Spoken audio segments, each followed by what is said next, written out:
Shall we start with the session? Yes, please. If my co-judge is also okay with it. Yes. Hello, ma'am. Good morning. I'm Dhanvi. I'm working as a legal intern at Thomas George and Associates. I'm Shweta, working as legal intern at Thomas George and Associates. And we are court masters for today. On behalf of Thomas George and Associates, we cordially welcome you to the third National Virtual Moot Court Competition. We are pleased to extend. Can you please ask all the participants to turn on their camera? Yeah. So this cool. All the participants, please on your cameras.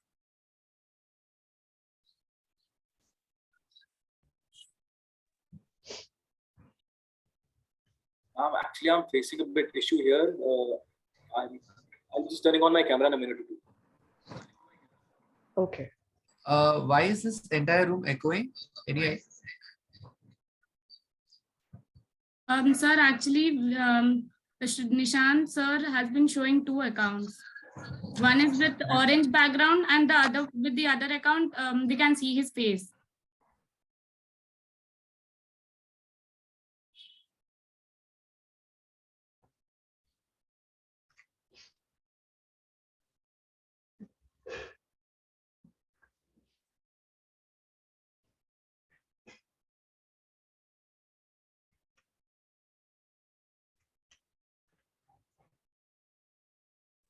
Ma'am, actually, there is an issue with this device. I cannot turn my camera on.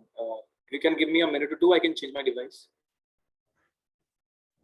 Yes, please. Sure.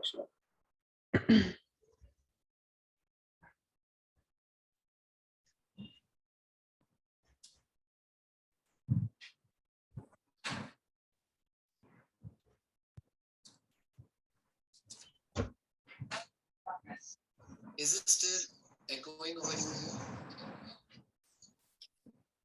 here? You're not audible.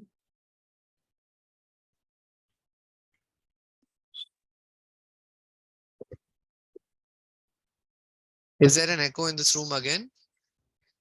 No, sir. Now it's rectified, right? Yes, sir. Okay. I'm very delighted to have the judges on the floor. It's happy to see you, Ravli, on a virtual platform after a very long time. Yes.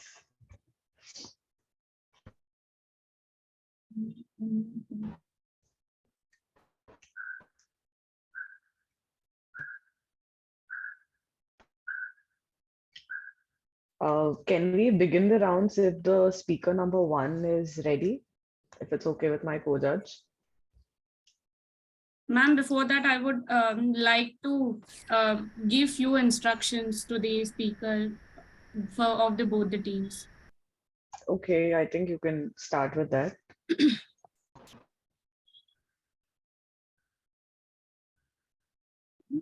Not introduced. We are pleased to extend a warm welcome to Ms. K. Ravli and Mr. Nishant Srivastav as our judges for today. Ms. K. Ravli is a senior research associate at the Competition Commission of India. She has completed her LLB from ILS Law College, Pune. In 2017, she is enrolled with the Bar Council of the State of Telangana, Hyderabad. She did her judicial clerkship at the Honorable High Court of Andhra Pradesh. Thereafter, she practiced litigation and alternate dispute resolution in Hyderabad before joining the Competition Commission of India. Mr. Nishant Srivastav.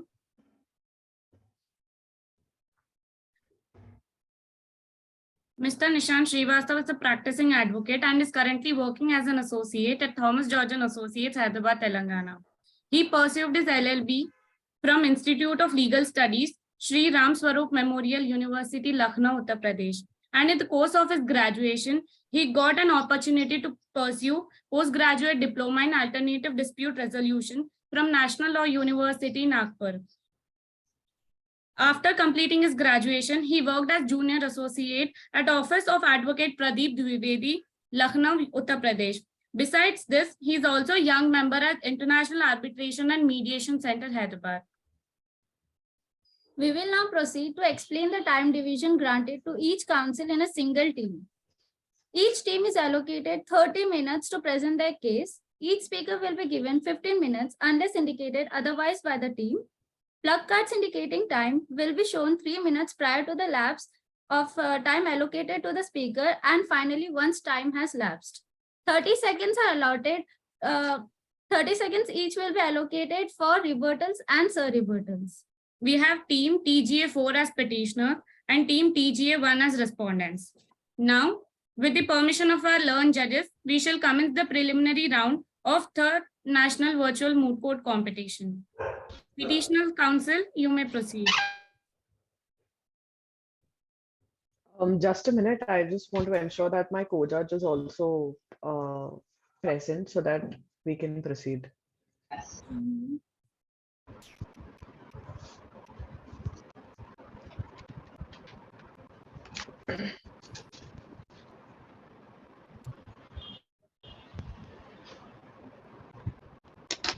Okay.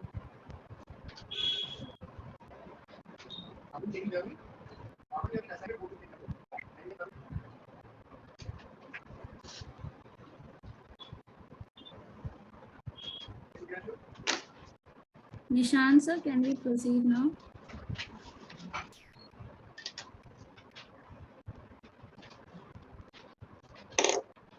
What? Actually, your voice is not audible. Hello. We were just please asking, can we proceed with the rounds? Are we audible? Yes, yes, sure, ma'am, sure. Yes. Now your voice is audible. Okay, I think there's a bit of a lag. Yeah, please start. A pleasant good morning to your lordship and your ladyship.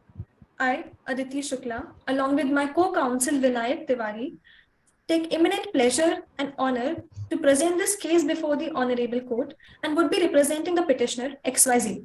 I will be arguing first on the issue number 1 for 13 minutes, and my co-counsel will be arguing on the second issue for 12 minutes. We reserve 5 minutes for the rebuttals.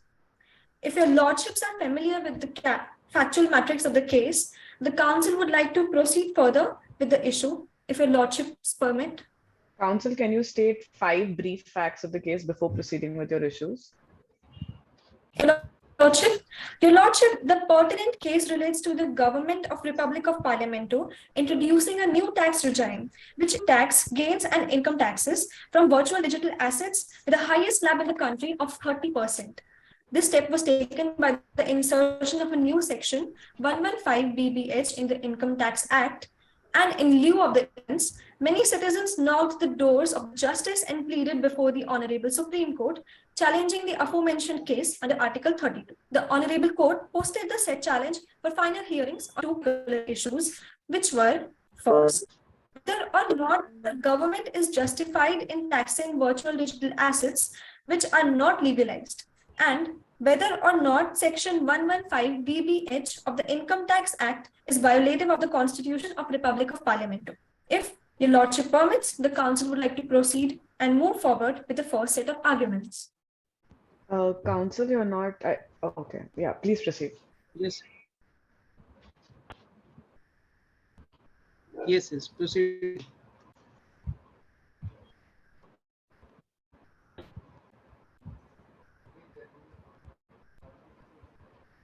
Counsel, please proceed with your first issue.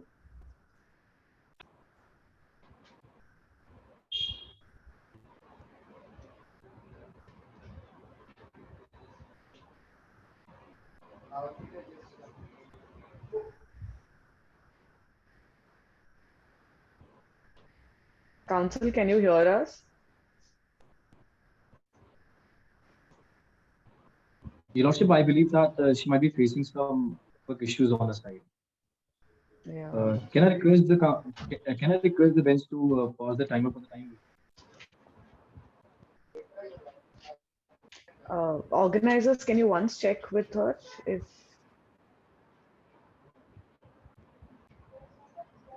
Sure, ma'am.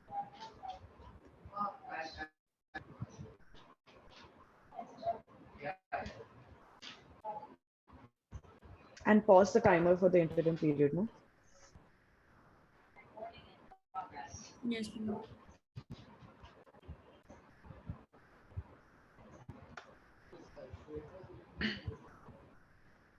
Your Council, can Lordships, you am I hear audible us? now? Yes. Yes, Your Lordship. Apologies for the internet issue. If Your Lordships permit, I would like to proceed No, forward ma'am. with the next set of arguments. Sure. Yes, yes, please. Much obliged, Your Lordship. Your Lordship, in accordance with the first issue, it is most humbly submitted that the Honorable Court has to introduce the fact that by the introduction of the regime of the Government of Republic of Parliament for taxing incomes and gains from virtual digital assets, this particular regime lacks a legal framework and a rational framework. The government has not made up its mind regarding the legality of VDAs, but has placed a tax regime which not only persists to act as an unjustified and discriminatory tax regime, but also expresses the discouragement that will prevail along with the new tax regime. The measure depicts as if the government intends to keep a check on the VDAs, but does not wishes to put them under any legal framework. Your Lordship, the Council, Republic of Parliament houses. Yes, Your Council, Lordship. Council, doesn't the government have the sovereign right to tax even without going into the legitimacy of what it is taxing, whether it's legal or illegal? Indeed, Your Lordship. The petitioner does not plead the fact that the taxation is arbitrary or in the manner that it should not be taxed, because the government does have the sovereign right to tax the taxation.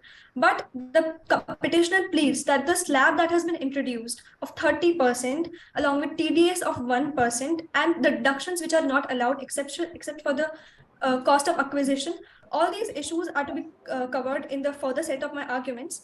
But the petitioner pleads that all these ideas and all these exceptions should be acknowledged, as they do not explain themselves to be non-discriminatory in nature and that are discriminatory. If your lordship permits, I would like to proceed with the next set of arguments and deal with the particular issue in my next arguments Yes. also. Yes, please. Thank you, your lordship. Please proceed. The Republic of Parliamento houses one of the largest percentage of VDA users in the world, and the year 2021 witnessed a boost in companies trading in VDAs, which indicates the fact that the investors are confident about the future of virtual digital assets, and they are a primary part of the digital economy, which endorses the country's ambition for a 5 trillion economy. Your Lordship, virtual digital assets are a value neutral platform, and the technology dealing with them is also value neutral, and it does not have any immoral or inherently pernicious element. Hence, as I stated earlier, a regulatory approach should have been adopted towards them. If your lordship is with me, I would like to point out on page 9, issue 1, para 3 of the memorial. If your lordship is with me.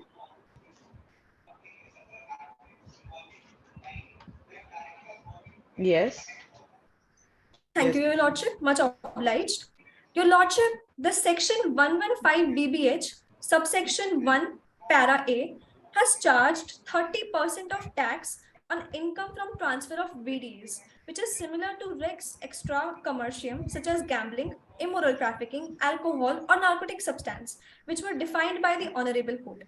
If your Lordship may refer to section 115 BBH of Income Tax Act, it can be noted that the pernicious activities are taxed in this section, and taxing VDAs on the same pedestal is outrightly unjustified.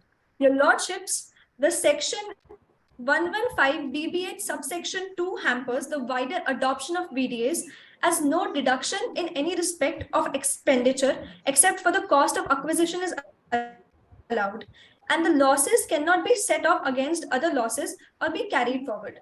This measure explains the discriminatory nature, as like any other business, asset or investment, the industry of VDAs Council, experience fluctuation Council, in I terms think of there's rise a- and fall of the market. Yes, Your Lordship. Council, I think there's again an issue with your camera. You're not visible. Please ensure that you have good internet connectivity so that we can see you while you're arguing. Am I visible right now, Your Lordship? No, Council. No, ma'am, she is visible. Oh, she? Oh, now I can see her. Okay. Should I Yes, yes. continue with my arguments, Your Lordships? Yes. Counsel, Much do not obliged, Your read, Lordship. do not read your arguments. Just explain to us how you want to say that the government should not go ahead with this tax and why is it considered to be not constitutionally valid. Indeed, Your Lordship. Along with my particular limbs that I will be giving in the particular arguments, I would like to point out that it was held by the court in the case of Commissioner of Income Tax versus S.M. Chitnivas that the losses incurred in any particular transaction of the business must be taken into account in order to arrive at the true points of the business. This explains that in relevance to the section 194S of the Income Tax Act, Your Lordship, it has been an immoral act to not provide TDS deduction, as the immoderate TDS of 1% on each transaction is implemented, which appears irrational, as if the government had the sole intention of tracking the particular transactions. And if that was the sole intention, it could have also been accomplished with a smaller rate without disrupting the trade. Your Lordships, the canons of taxation are upheld as the grounds for taxing in our judicial system. And in the particular argument, I would like to present that the punitive measure of the government does not suffice and fails on all these grounds. It has also been held, Your Lordship, that in regards to the international sphere, the countries such as US through the Internal Revenue Service Notice 2014-2021 and Australia through the Australian Taxation Office have issued classification and clarifications in respect to their existing laws to accommodate BDAs in the ambit of their laws. This also depicts that even in countries like South Korea, there has been amendments, and in UK, the tax slab on VDAs on the basis of the different slabs depending on the particular incomes. And Your Lordships, it has to be noted that when countries like China discouraged VDAs, they suffered and failed, discouraged and failed on the point of collecting taxes, as they approximately, there was a $6 billion loss in annual VDA revenues, which dented its economy on another level. Your Lordships, in the case of Internet and Mobile Association versus the Reserve Bank, where the Honorable Court struck down the restrictive guidelines issued by the Reserve Bank to discourage the trade in virtual currencies and Counsel, virtual assets. on what grounds did the Honorable Supreme Court struck down that? Your Lordship, the Supreme Court used the ground of proportionality to administer this particular argument, and it was also upheld that since there was no reasonable relationship between the objective sought and the means used to punish the virtual digital assets and people and investors trading in the particular asset, it did not held a particular ground, and hence these restrictive rules were struck down by the circular and by the Supreme Court's guidelines. If Your Lordships may permit, I would like to proceed with the next set of arguments. Yes, Counsel.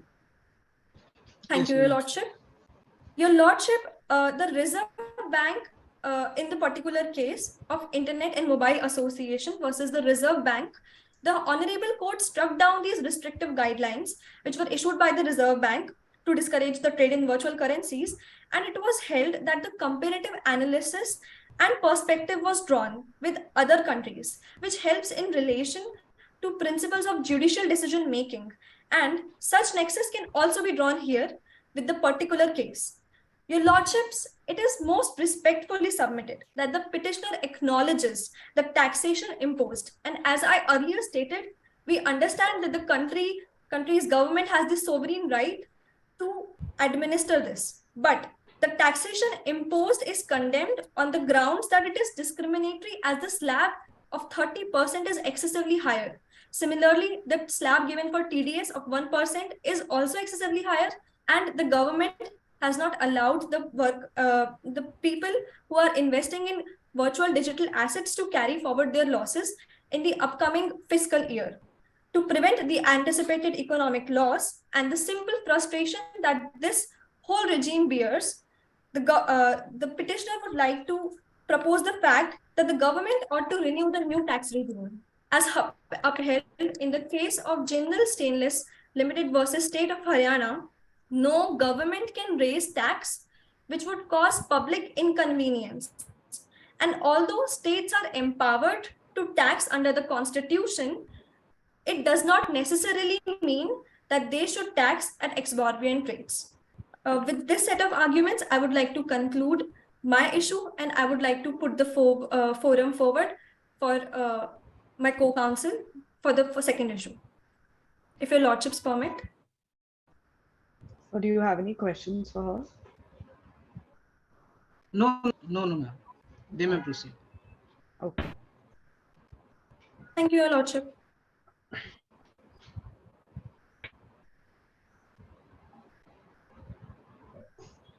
Your Lordship, may I begin? Yes, please. Much obliged, Your Lordship.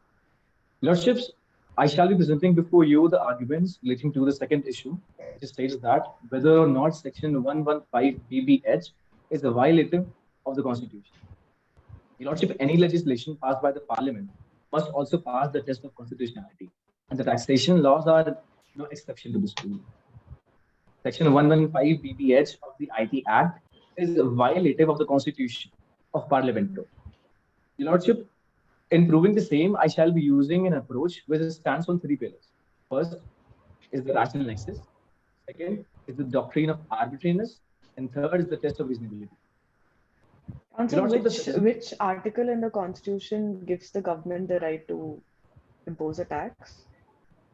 Your Lordship, the Article 246(1), under which the government can make the taxes and the rules accordingly, and under entry 82 of the 7th schedule, the government can make the taxes on the income of the citizens. But under which is the article which says that no tax can be imposed without the authority of law? 246 it again has classifications as to what tax the center can impose, what will be assigned to the states, who can levy it. But which is the article which says that? Your Lordship, as far as that is concerned, Article 3041 would be in use, under which the government can put the restrictions which should be reasonable. The taxation can be reasonable under that. Council Article 301, are you sure about that? I'm Lordship, asking 304(1). which article in the Constitution gives, which article in the Constitution states that no tax can be imposed except with the authority of law? Your Lordship, I may plead ignorance for that. Okay. But as far as my knowledge is concerned, Article 304 can, under Article 304, the government can levy taxes, but they should be reasonable restrictions. Correct. Article 304, I think, pertains to trade and commerce, wherein the government can impose certain taxes. But Article 265, for your knowledge, Article 265 is the article which says that no tax can be imposed except with the authority of law, and that is where the government derives its right to impose taxation. But please proceed. Your Lordship, the citizens of the nation are bestowed with the fundamental rights to equality under Article 14 of the Constitution, which calls for the equality before law and the equal protection of law. Your Lordship, a plain reading of Section 115 BBH provides that a 30% of tax is levied on the SSCs, regardless of their total income, and hardly any revenue is given to them for deduction or exemption. Your Lordship, this section finds stark similarities with Section 115 BB, which was introduced to levy a tax for the income generating from gambling, lottery, and betting. If Your Lordship may refer to para 2, 3, and 4 at page 11. Page number? Page number 11, Lordship. Just a minute. Yes, Council. Your Lordship, in page 11, para 2, 3, and 4, it can be seen that there exists a visible difference between the two sources of income, that is namely gambling and the virtual digital assets. Your Lordship, gambling is banned under the Public Gambling Act of 1867, and such a high tax is levied because of restrictions. And such a high tax here gives an image of a restrictive measure, because there is a stark difference between these two income sources, wherein one is illegal and other is not, wherein one is a game of chance and the other is a game of skills. And thus, Your Lordship, there is an intelligible differential between these two sources, and thus they require a differential treatment. Your Lordship, here they form a different and distinct class, And this court in a 7-judge bench has held that one, classification is to be found on intelligible differentia, which forms different classes. And second, such a difference must be based on a rational and reasonable nexus. Your Lordship, the government has failed to differentiate virtual digital assets from the illegal activities, and it has been unable to draw a rational nexus, ultimately failing the test, thus making Section 115 BBH liable to be struck. Your Lordship, another crucial test for that matter of under Article 14 is the test of arbitrariness. Your Lordship, as stated earlier, Section 115 BBH is levying a 30% of tax to all the SCCs without considering their total income, and it also not providing much avenues for deductions and exemptions. Your Lordship, it means that all the SCCs, irrespective of their income, will be taxed the same percent of tax, which here is 30%. Your Lordship, in such a case, a person who is earning 10,000 from the virtual digital assets will be treated under same conditions to a person which is earning 10 crores from the virtual digital assets, and both of the persons will be charged 30% of the tax. Your Lordship, this puts an unequal burden on the people, as such a practice is against the progressive rules of taxation, because these two these two classes of people are distinct, and thus they cannot be treated equally and taxed at the same rate. It is also devoid of equity and is hardly arbitrary. Your Lordship, this honorable court has held that the arbitrariness in action is denial to equity, and it is antithetical to it. Your Lordship, the arbitrariness is more easily visualized than it is stated, and here the visual difference is very palpable. Your Lordship, Section 115 BBH, as it is devoid of equity, it is based on arbitrariness, and thus it is a violation of Article 14, and hence it is liable to be struck down by the virtue of this honorable court. Your Lordship, the Constitution of Parlamento also bestows various freedoms to its citizens, and a freedom to trade and commerce under Article 19(1)(g) is a very crucial one, as it allows people to participate in trade and commerce and earn a livelihood for themselves. If Your Lordship may refer to para 7 on page 12. Is Your Lordship with me? Yes, Counsel. Much obliged, Your Lordship. Your Lordship, on para 7 on page 12, they may find the immediate effect which was followed after the introduction of this tax regime. Your Lordship, it has been proven fatal for the trade in VDA, as the trade in the virtual digital assets has plummeted at a very exceeding rate, and because of this blanket Counsel, taxation, can the government impose reasonable restrictions on trade and commerce? And if so, what are the Indeed, Your grounds Lordship. on which it can impose? Your Lordship, it can impose the reasonable restrictions on trade and commerce, but the fact is that the restrictions must be reasonable. I shall be dealing it with in the next Are any grounds provided on which the restrictions can be imposed? Your Lordship, as far as the test of reasonability is concerned, so the Supreme Court has formed a 5-level test under which No, I'm not asking about what has the Supreme Court found. I'm asking from the bare reading of the Constitution. Can you read Article 19(1)(g)? Indeed, Your Lordship.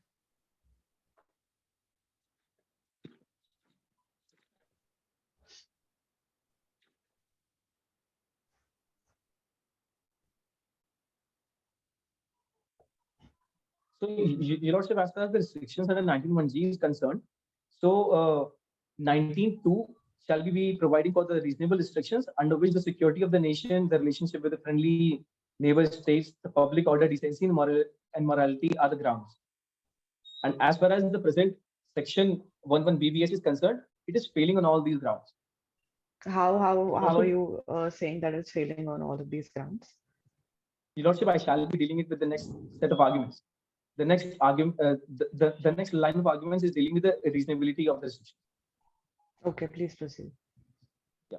So, Your Lordship, on the para 7 of page 12, as I pointed out earlier, the particular restrictions and the particular the particular restrictions are devoid of reasonableness, it can be proved because of the immediate effect which they had.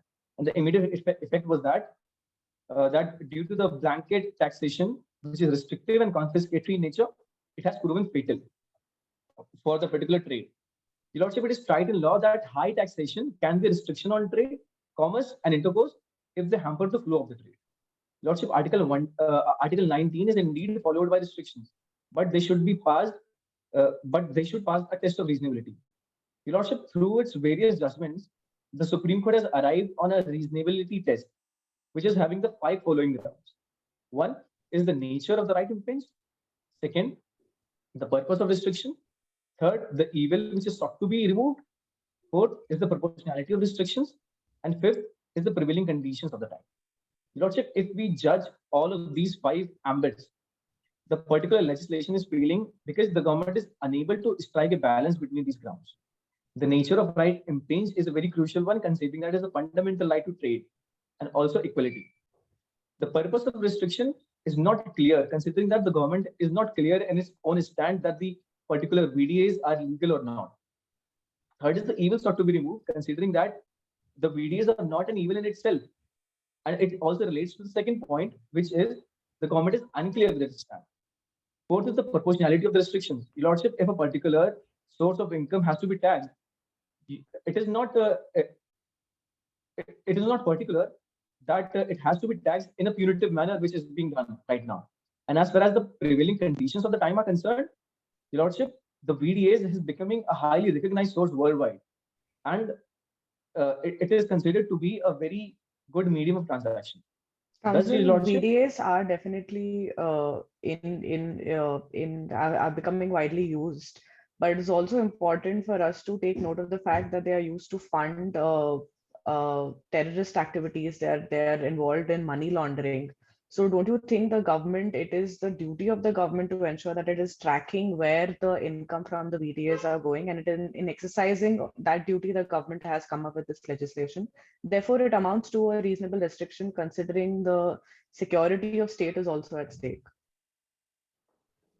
Indeed, Lordship, but as far as the tracking of the particular income is concerned, Your Lordship, for that the government must make a total new regulatory approach. But as far as the income of the people, so until the government comes up with a regulatory approach, see, now there is nothing in the constitution that forbids the government that first you need to come up with a regulatory approach before imposing a tax. It is established that the government has the sovereign right to tax. So until the regulatory approach comes up, the government has the right to tax, and therefore, in exercise of that right, it has come up with this. Indeed, Your Lordship, the government is having a right to tax. It is the sovereign right of the state to tax, but it should not also impinge upon the rights of the people. If the particular tax is arbitrary per se, if the particular tax is unreasonable per se, if the particular tax is not at par with the constitution, then such a tax is liable to be struck down. Your Lordship, the government is using the legislative powers as a garb for restricting the VDAs, which is not expected in the 21st century. Your Lordship, the section violates Article 19 and thus it is also liable to be struck down. Therefore, Your Lordship, the Council for the Petitioner most humbly and respectfully submits that Section 115 BDH is unreasonable, arbitrary, and restrictive, and a violation of Article 19, 40, and 20. Your Lordship, excuse me, co-counsel.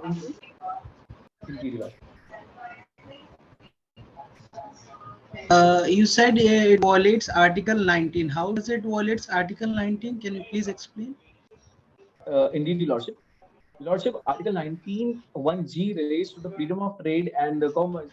And as far as this, and if you may refer to para, Your Lordship, if you may refer to para 8 at page 12, it was held in a particular case that the taxation laws can be a restriction to trade, commerce, and intercourse if they're hampering the flow of the trade. And Your Lordship, in the para 7, the council has... Council, where are you deriving this, that if it's hampering the flow of trade, then it will be considered unreasonable? What is your source for this? Your Lordship, it was held by the Supreme Court in the case named ATP Mehta Majid versus the state of Madras. What were the facts of that case? Your Lordship, in that particular case, the government came up with a legislation under which there was implementation of a tax, most probably on the lands, and there was Most not probably on lands. Your Lordship, the government, Your Lordship, the council would plead ignorance for the particular fact, but it was the land revenue regime as far as the council can recall. Okay. Under which it was held that if the tax is highly arbitrary and unreasonable, then it is a restriction on the trade. Okay. Please answer that note- the question of my co-judge. Indeed, Your Lordship. So, as far as the Paris 7 and 8 is concerned, the Paris 7-8 is concerned, it is dealing with the fact that how high taxation, which is proving fatal to a particular mechanism of virtual digital assets, is indeed a restrictions on trade, and thus it is violative of Article 19(1)(g). If Your Lordship are pleased with the arguments, the council would like to move forward with the prayers.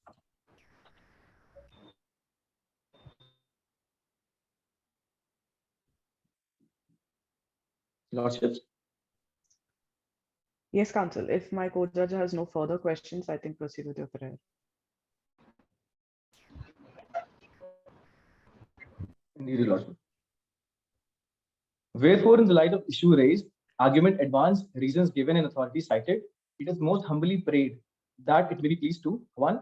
Declare that the government is not justified in taxing the digital currencies, virtual digital assets, non-fungible tokens.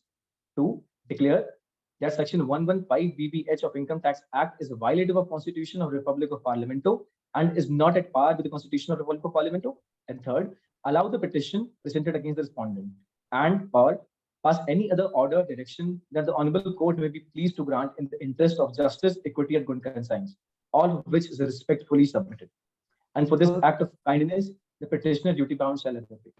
Counsel, you are asking the Honorable Court to exercise its writ jurisdiction, right? Indeed, Your Lordship. Which writ do you want us to exercise in this particular matter? Your Lordship, we are praying for mandamus. Writ of mandamus. Indeed. Okay, thank you, counsel. Much obliged, Your Lordship.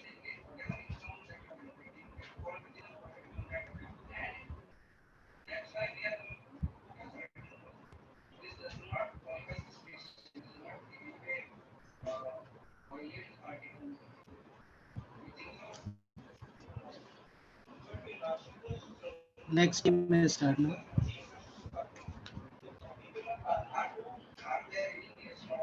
Team 1. Council seeks the permission to Honorable Court to address the bench as Your Lordship. Yes, counsel. The council seeks the permission Yes, from Your proceed. Lordship with the facts of this case. Begin Yes, with the facts. 5 brief facts, counsel, very brief. Okay. The Republic of the Parliament is a secular, socialist, and economic and the democratic nation. It has the largest democracy in the world. It has the population of around 140 crore. It also consists of the people of different strata of the society, people from different religion, people from different education and financial background.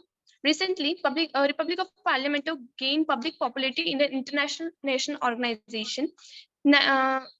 Through this public popularity, India is boosting its economy and creating an image of a country on the international platform.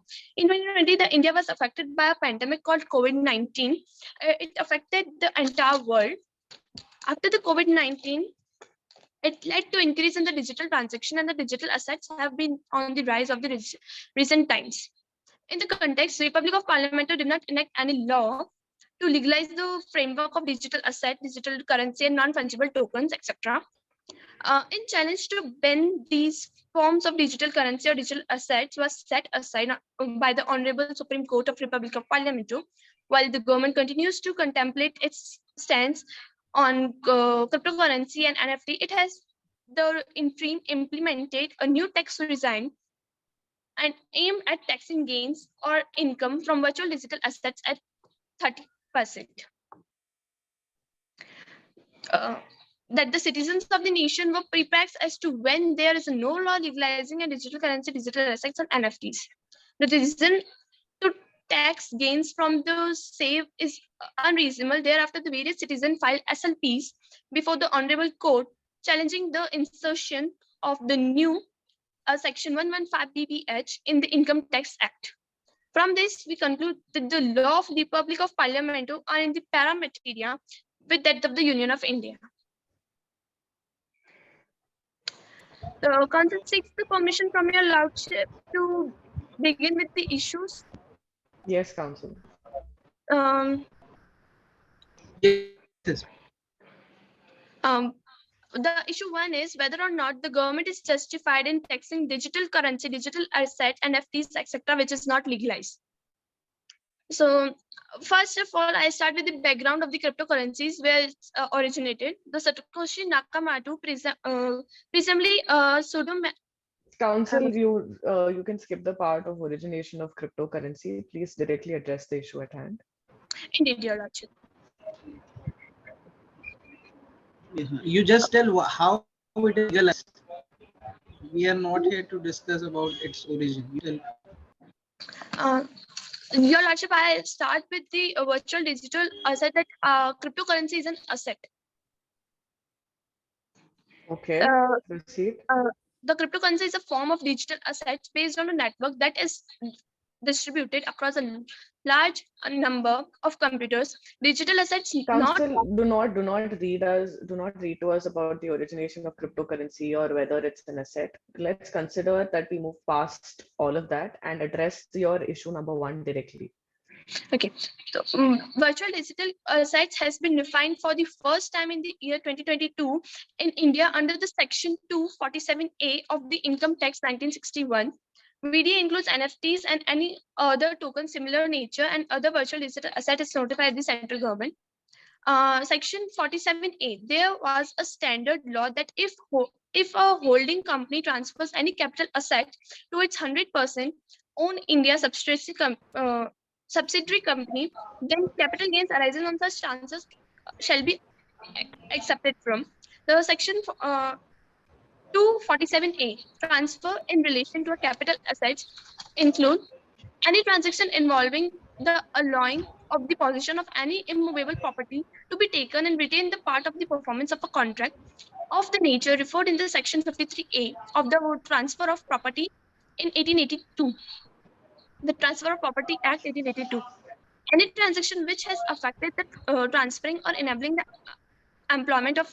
Council, how is the Transfer of Property Act applicable in this case? Please do not read to us. Just explain what you have understood and how you are applying Transfer of Property Act to the present case. Indeed, your lordship. Lordship, there was a case JK Trust and JK Trust versus CIT, which the capital assets is a property of any kind held by an assessee, whether or not connected with the business or profession. In this case, it was held that as there is no definition of the word property in the Act, in Income Tax Act 1961, and the property must be constructed in its plain nature and subject to the context in which that expression occurs. Okay. Similar in the case of Rustam Kaveji Copper versus Union of India. Okay, proceed, Council. Indeed, your lordship.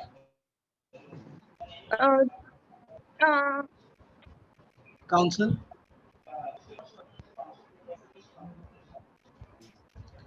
Is there any specific legislation for cryptocurrency?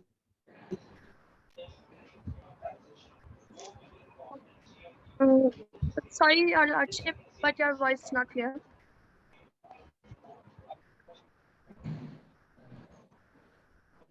I'm asking, is there any specific legislation for cryptocurrency?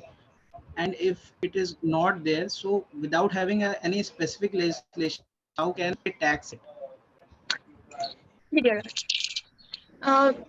The Financial Action Task Force report defined virtual digital asset, a digital representation of value that came to be traded digitally and functionally, a medium of exchange, a unit of account, a store of value, but not having a legal tender status.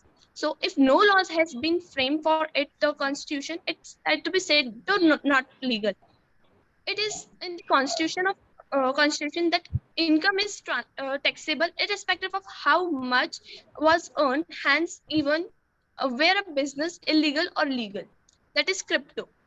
The income from such business can be taxed also merely because the income is taxed does not lend any legitimacy legality to the business. Like in the same of the smuggling case, the CIT versus Pyara Singh case, the business and the question was smuggling, and the Supreme Court clarified that the illegality of such business does not take the income from the smuggling out of the taxation. But the accused was taxed for the income for smuggling and was also held to be entitled and claimed deduction for the losses. So cryptocurrency is not legalized, but it is not legal. So it can be taxed.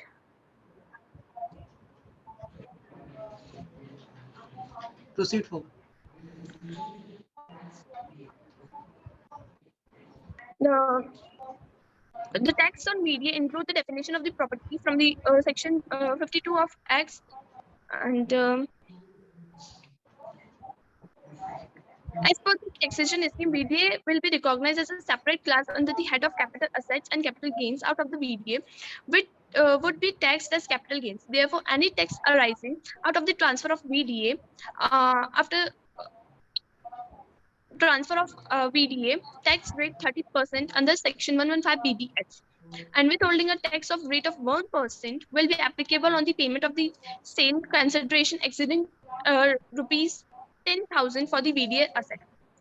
The VDA has been defined under section 447A(9) as any information code, number, or tokens created with blockchain, cryptographic means, or otherwise by whatever name called, providing a digital representation of value exchanged with or without consideration, with the promise of representation of having inherent value or functions as a store of value or a unit of account, including its use in any financial transaction or investment, but not limited to investment scheme, and can be transferred, stored, or traded electronically for the purpose of transaction. The non-fungible tokens or any other tokens of similar nature or any other digital asset specified by the government or original gadget will be considered as VDA. The taxation scheme does not differentiate between the cryptocurrencies and other VDAs. While both cryptocurrencies and NFTs are built on the blockchain technology, in which there is a P2P relation. Council, how do you address the constitutional validity of this particular imposition of tax on VDAs? Sorry, Your Lordship, can you repeat the question? I'm asking, how would you say that this particular step that has been taken by the government to tax the VDAs without classifying them as legitimate or illegitimate, not going into that, how do you support the constitutional validity of this provision? Because there is, if the business is illegal or not legal, this is not matter, but the tax should be gained by the government, because I've previously described that the smuggling case. The Council, smuggling and gambling stand on a different footing. Don't you think they stand on a different footing from virtual digital assets? Yes, are you placing them on the same ground? But ma'am, smuggling, it's also illegal, and So we are not saying that. Are you saying that smuggling, gambling, and all of those activities are on the same level as virtual digital assets, VDS? And that is why the government is justified in taking this step? But if we take the wagering contract, like the horse riding, we can take them on the similar ground. Like horse riding is also not legal, but government can tax on it. So, Council, you're basically saying that all of these provisions of gambling, horse riding, and smuggling are on the same level as VDS, and therefore the government going ahead and imposing this particular tax is justified. Yes, sir. Okay. Proceed, Council. Indeed, Rachel.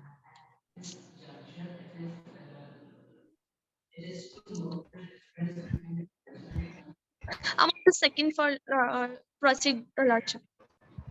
Sorry, Council, what did you say? I want a minute to proceed. Okay.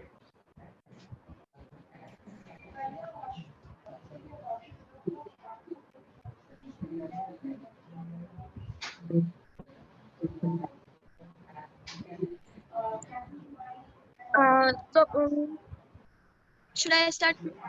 Yes, yes, whenever you. Yes.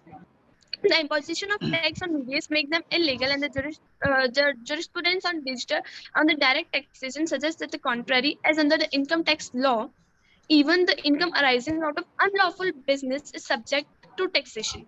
In the case of CIT versus Hangamini, the Honorable Madras High Court observed that income tax authorities are only concerned about the income and not about the mode of means of acquiring it.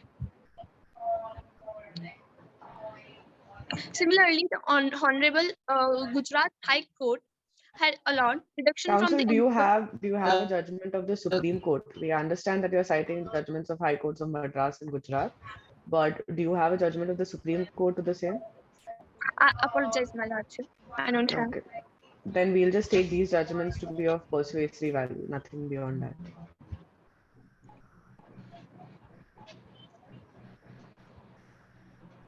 Counsel, so let me just simplify this for you. There are just two things that you need to address. Number one is going into the constitutional validity of it.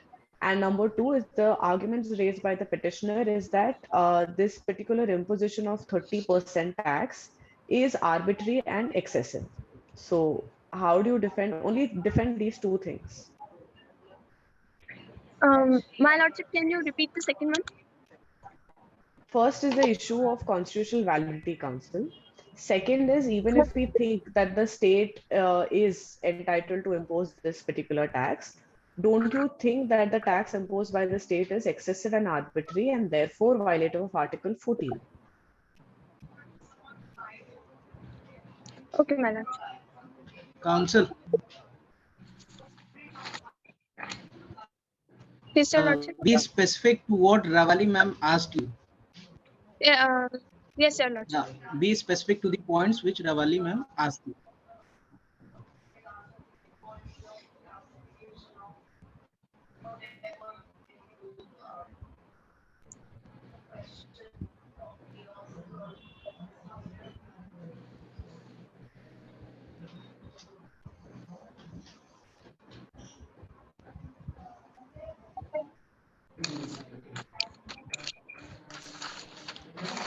Counsel, are you going to be arguing on the issue of arbitrariness of this tax, or is your co-speaker going to be arguing this issue? The issue 2 is handled by the speaker 2. Okay, okay.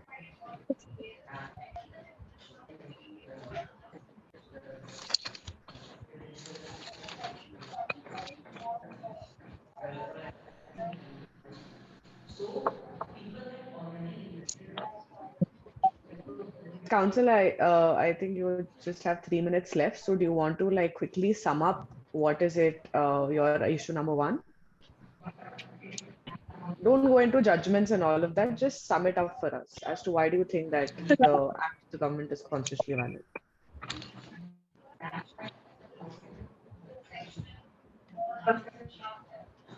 One second, your lordship.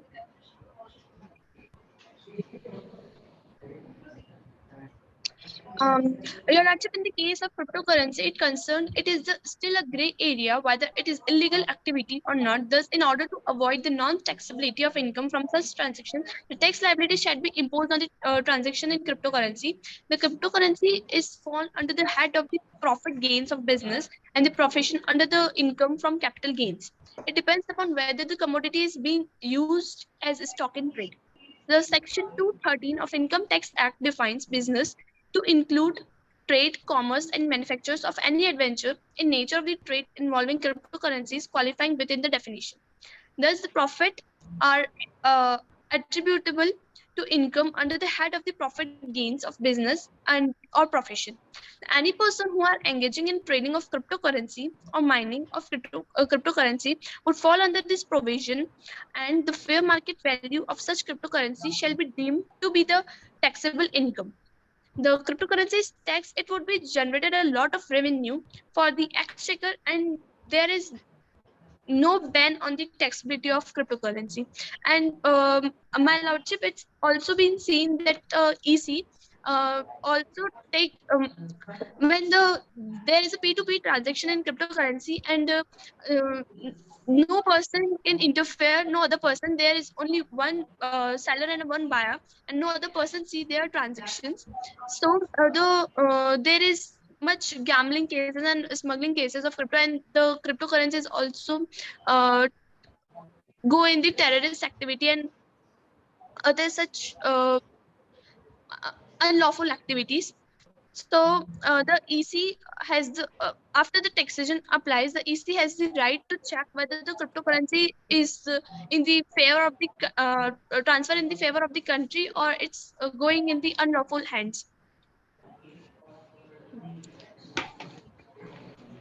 Now the council seeks the permission from your lordship to allow council to deal with the issue too. 1 second, council.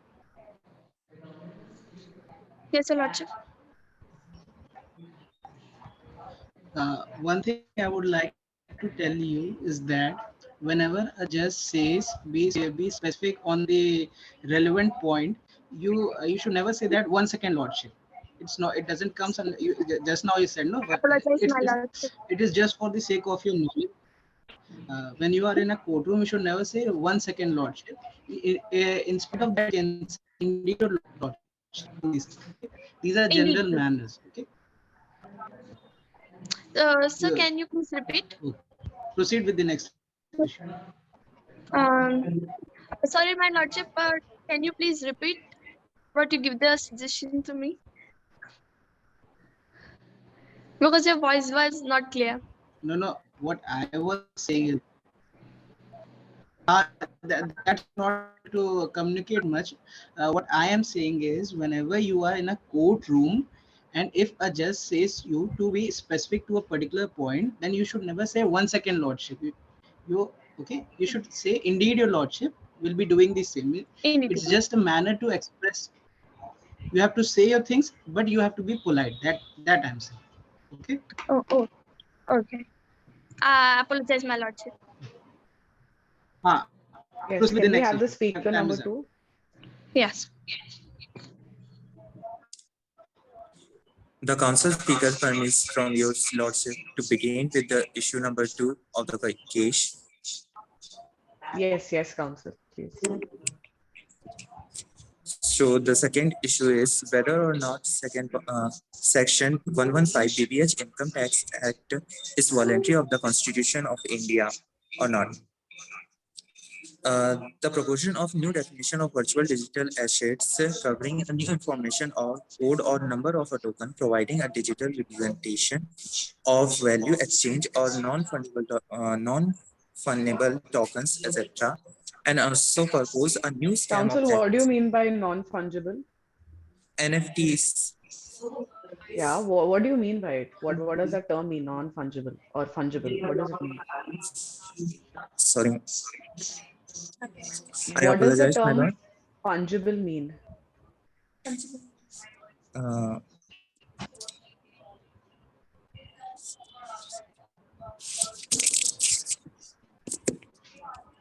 You are arguing that this comes under NFT. So what do you mean by NFT?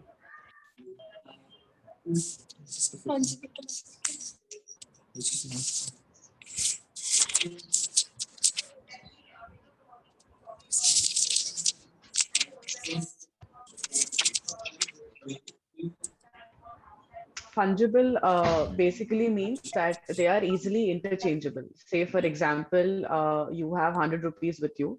You can either give 100 rupee note or you can give 250 rupee note. Both mean the same thing. So 50 rupee note, 250 rupee notes or 100 rupee note are easily interchangeable. That is what the term fungible means. So, okay, proceed with your argument. Okay. I apologize, Mel. Then the section 2, sorry, the clause 47A has been introduced under section 2 of the act, which defines virtual digital asset. 47A, virtual digital asset, which means if any information or code or number of a token not beginning in any currency or foreign currency generated through the cryptography means or otherwise by whatever name it is called, provide a digital representation of value exchange with or without consideration with the permission Counsel, of the argument raised by the petitioner is on two grounds. So, firstly, the issue is whether this particular imposition of tax is excessive. Now, they have put forth two arguments saying that firstly, imposing a 30% slab without any reasonable classification is excessive, and secondly, coming to the value of say just imposing 30% throughout is also arbitrary. So on these two grounds of excessiveness and arbitrary under Article 14, how do you defend? And then go on to Article 19, because these are the two articles which were raised by the petitioners council. So just restrict your arguments to these two articles. Indeed, Your Lordship. The first case was raised by the speaker number 2 of the petitioner was whether the Article 14 is violatory of it. So, and they have said also that there is no sections regarding to the virtual currency also, and it is unequal for the persons of every, it shows the inequality to every persons. So first of all, there is a Act for Virtual Digital Asset, which is from Section 2 to Clause 47A, which is defined as a virtual digital asset. And secondly, every person of India has a right to invest in cryptocurrency. It is not legal, but it is not said that it is illegal also. With some restrictions, the people of India, people of Republic can be invest on it. So those restrictions have to be reasonable, no, counsel?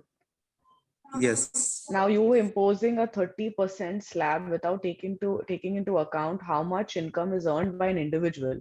Just imposing a flat 30% slab, don't you think that is excessive? Like the Indeed, example cited by the counsel for petitioner, a person earning 10,000 and a person earning 10 crore are at different levels, right? So a 30% slab on both a person earning rupees 10,000 and 10 crore, isn't that excessive? Indeed, Your Lordship. In a constitution, it has measured that more than the income of 50,000, then the 30% tax is implemented. Where in the constitution is this mentioned, counsel? Which article of the constitution is saying more than 50% you can? In the same section of Section 2, Clause 47E. Section 2 in the constitution?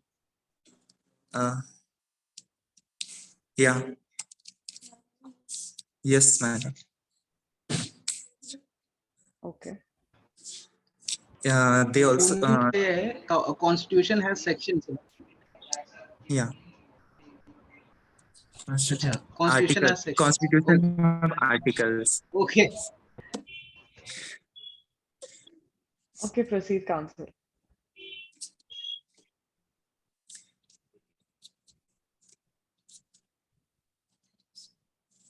I apologize, my lord. No problem. Just tell us how this amounts to a reasonable classification under Article 14 and how this falls under reasonable restrictions under Article 19. That's it. Just these two things. Nobody is saying that we agree that government is having the right to tax. Just tell us under these two articles, how do you think it is reasonable? Article 14 and Article 19. Article 19. So Article 19, it says that in Article 19, it says that right to any occupations. So every citizen have a right to occupy any profession which they involve, in which investing is also one of them. No one can be violate their rights. And government basically says that on 30% they are 30% taxation are implementing on transferring the currency not on their digital asset, their digital currency they are implementing in their account. They are when they transact the amount more than 50,000, they implemented 30% tax on it and 1% TDS and surplus charges also. Okay. So, Yes, my just lords. tell in yes or no. Does this 30% slab abides rule of law mentioned in the constitution? Just tell in yes or no. Can you repeat, my lords? Uh, does this 30% slab abides rule of law mentioned in the constitution? Yes, my lord. What are the three criteria for rule of law? What is rule of law, Council? Rule of law. You're saying it abides by rule of law, so I'm sure you have knowledge as to what is rule of law, right?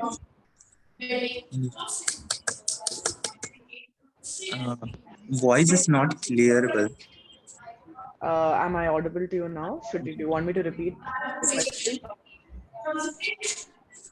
Actually, we have a two team in the same place, so the voice is clashing. My co-partner is sitting just beside, so echo is coming from there. Can I get a second? Council. Yeah. What Ravali ma'am is asking, just tell the 3 points mentioned in rule of law. Just tell the 3 points mentioned in rule of law. Nothing else. I apologize. Okay, Council, My lord, sir. proceed with your argument. Proceed. Achha, okay, proceed.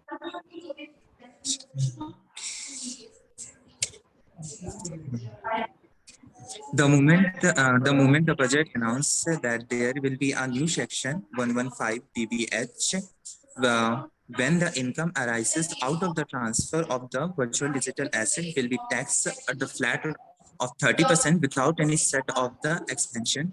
Expect the cost of the acquisitions of such virtual digital assets, and there will be no carry forward of such losses, if any, the subsequent years. Just like the taxation of the speculation, sorry, subsequent year, subscription business. Council, are you in the same room where somebody else is also arguing? Yes, ma'am. Is there a possibility that you can shift to another room, because I'm able to hear the other speaker more than I'm able to hear you? Indeed, your lordship. Can I get a moment? Yes, yes.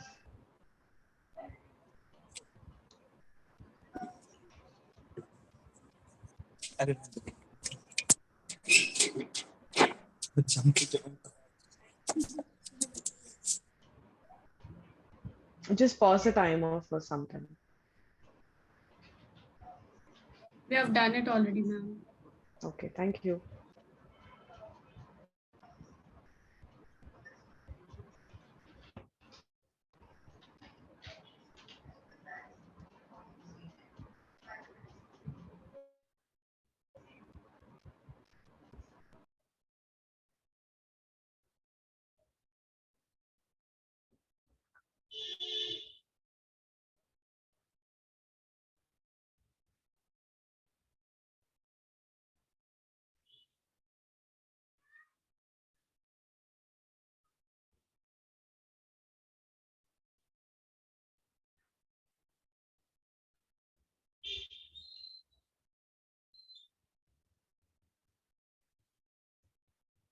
Resume the timer, please. Yes, ma'am, we're doing Lordship, now I am visible, audible? Yes, Council. I think we're already running a little late, so if you can state your arguments like very concisely. Okay. So the last point I would like to clarify, when the speaker number 2 of the petitioner has said that the money laundering and terrorist activities are also done carried by the cryptocurrency transactions and other kind of things. Illegal things are done with the cryptocurrency. They exchange their money currency with it. So by taxing 30% tax on crypto digital assets, we can track their records and keep an eye on every taxation which they hold.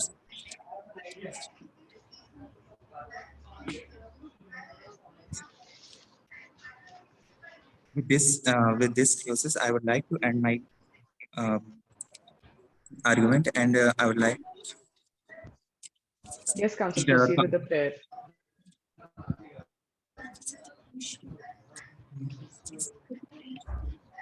The council seeks permissions from you, the Lordship, to begin the prayers. Yes, Council, please proceed. Yes, proceed.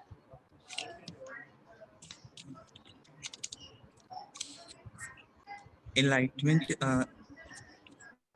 In the light of legal proceedings and principal cities, and the light of the provisions of the Constitution applied and arguments advanced, and the light of the specification studies related to the issue refreshed to the petitioner, most humbly prays that the Honorable Supreme Court should hold the SLP is not maintainable. Second, hold Council, that. are you approaching the Supreme Court through an SLP, or is it asking us to exercise our jurisdiction? Is there a difference between the SLP. two? No. There's no difference between an SLP and a writ. Yes, there is a difference between them. Which article of the Constitution talks about SLP? Article 136. And of the which Constitution. article talks about exercising of the jurisdiction by the Honorable Supreme Court? Can you repeat it, my lordship? You are saying that you are approaching the court through an SLP and not asking us to exercise our jurisdiction. Yeah. Jurisdiction. Okay. Actually, we are asking the SLPs to not be maintainable. SLP. Okay, Council, please conclude. Can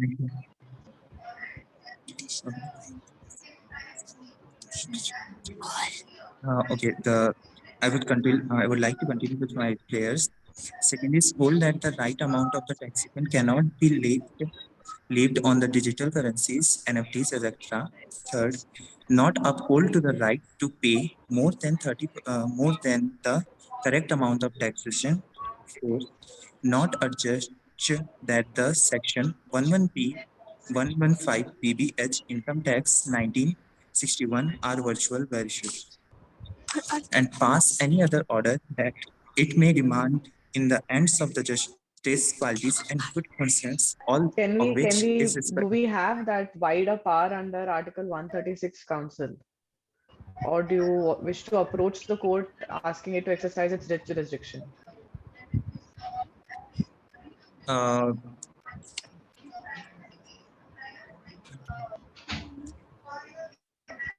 would like to hold that article under Article 136, okay. Case of SLP. Okay, Council. Thank you. Thank you, ma'am.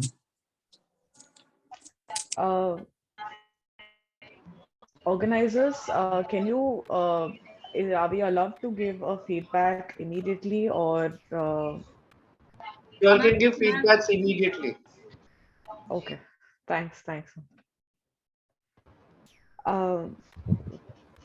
Firstly, I think I would like to really congratulate and appreciate all the participants for putting across your arguments on this. Aditi, I think you were speaker number 1, right? From the petitioner's side. I really liked the structure of your, I really liked how you structured your arguments. But I would say that do not read too much into it. You have a fair understanding of the law.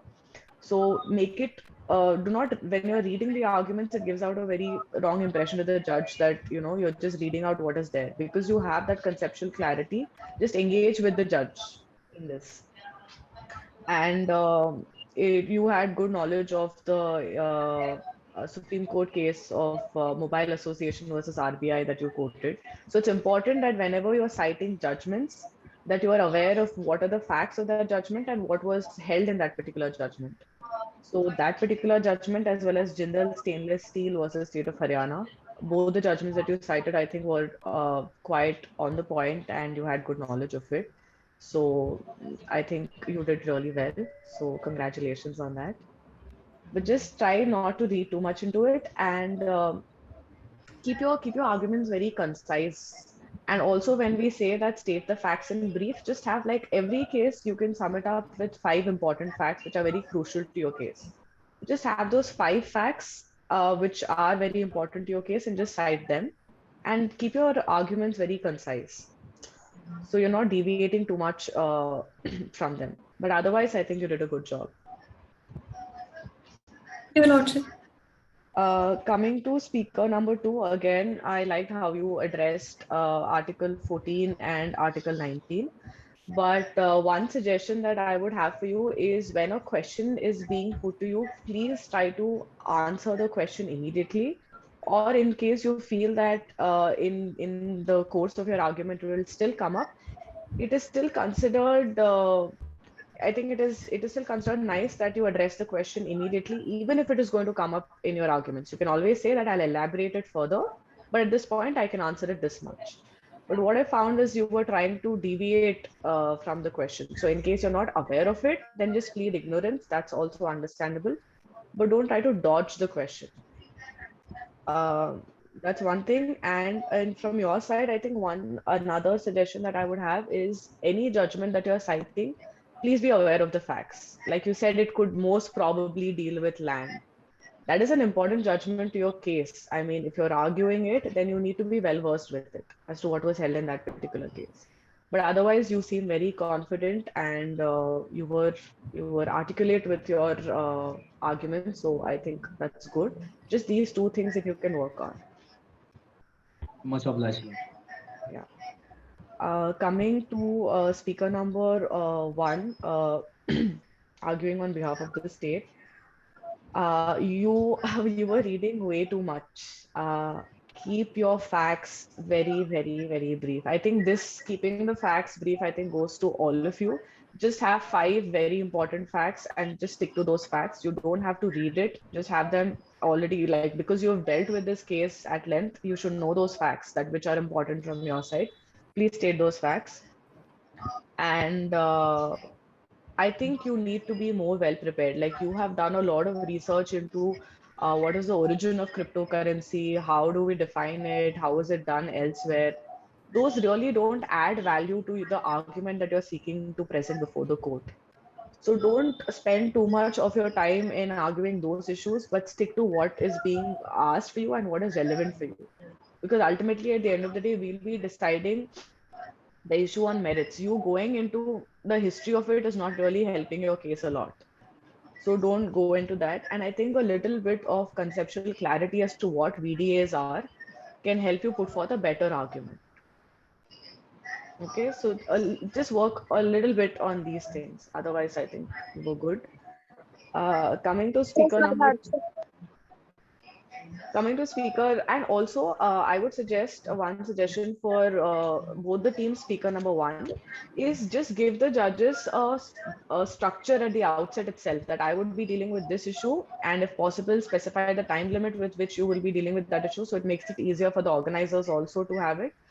And say that my co-speaker will be dealing with this issue at the outset itself. Before starting your arguments, please state it, so that we also have clarity as to who will be dealing with what issue.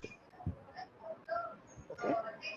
And speaker number 2, I think you really need to work on whether you're approaching the court through an SLP, whether you're asking the court to exercise writ jurisdiction. If it is writ jurisdiction, it's under what article? My co-judge asked you a question concerning rule of law, and you very confidently stated that yes, according to the rule of law, this is considered valid.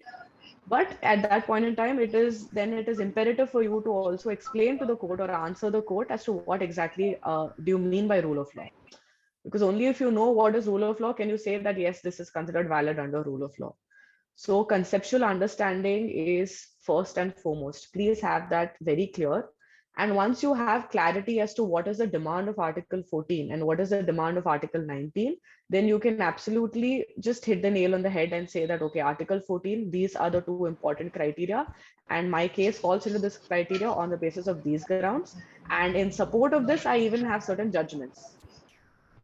Okay. So a general advice to all of you is this is what we used to follow when we were mooting in college is we used to, you can of course change it as per your convenience, but we used to first state the issue, whatever is the issue at hand. For example, it can be that whether 30% slab is excessive, that could be the issue. Then what is the law that you are trying to state and how do you apply it? So first is the issue, second is the law, third is how are you applying the law to the facts of your present case, and lastly, you use Supreme Court judgments or any other court judgments to add value and reinforce your argument.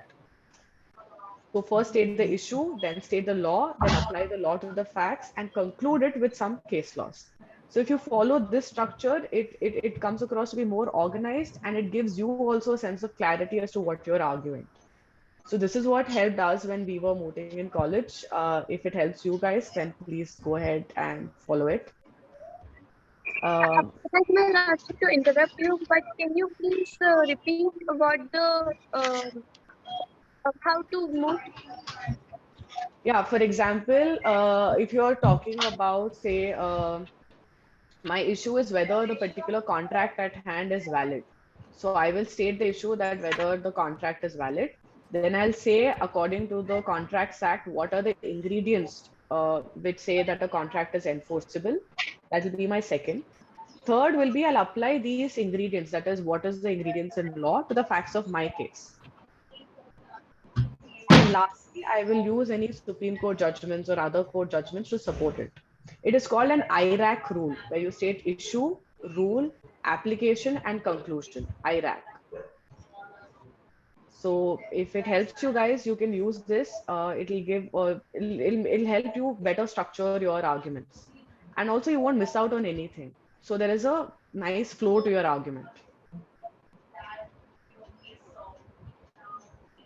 Okay, so I think that's it from my side. If you have any questions or you need any other help, please feel free to reach out.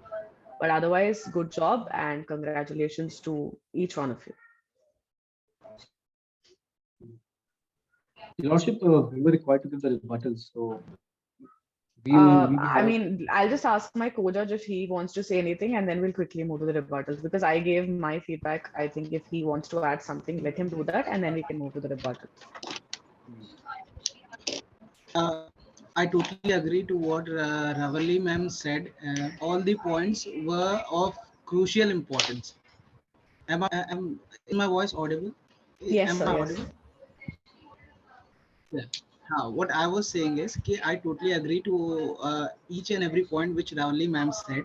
You all must note it down for your future references. Whenever you are appearing either in moot court or in a court of law, you have to be very concise, very precise in your expressions. And one thing I would like to add on is that eye contact. Instead of peeping in the books or whether any reference material which you are having, you should maintain an eye contact with the judge. It is not that you have to stare at him or her, but you have to maintain an eye contact. This creates an impression in the mind of judge that you are confident with your facts, and this helps you in your respective case. So that's what I wanted to say. And once again, thank you so much, Ravali ma'am, that you accepted our invitation and you spared your an hour for us from your crucial time schedule. Thank you so much. I think, yes. Thank you so much. I think we can move with the rebuttals now. We're anyway, I think we're already behind schedule. So let's quickly proceed with the rebuttals. Sure.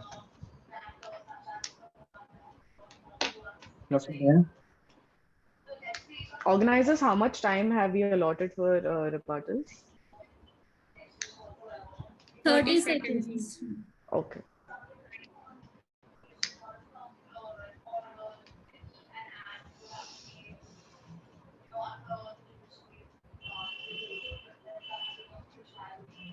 Please start with the rebuttals. Indeed, Your Lordship. Your Lordship, the government has failed to give reasons for 30% tax. The government has also failed to give to prove that why there was no consideration of the slabs or deductions or any exemptions as such. The government in the memo talks about the short-term gains, whereas in fact, as far as the section 115 is concerned, it is silent on that fact. So I would like the government to state their standing on that matter. The government says that horse riding is illegal, but for a fact it is not. I want the clarity on that matter as well. The government has not given any reduction and exemptions as such. The government talks about that they are approaching the court SLP, whereas this is a fresh matter and not an appeal. So I would also like clarity from the government side. Thank you, Your Lordship.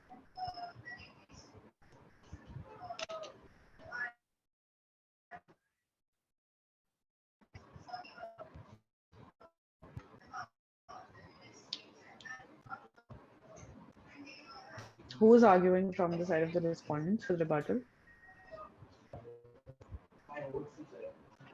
Apologize, Your Lordship, but we we are not aware with our facts and arguments, So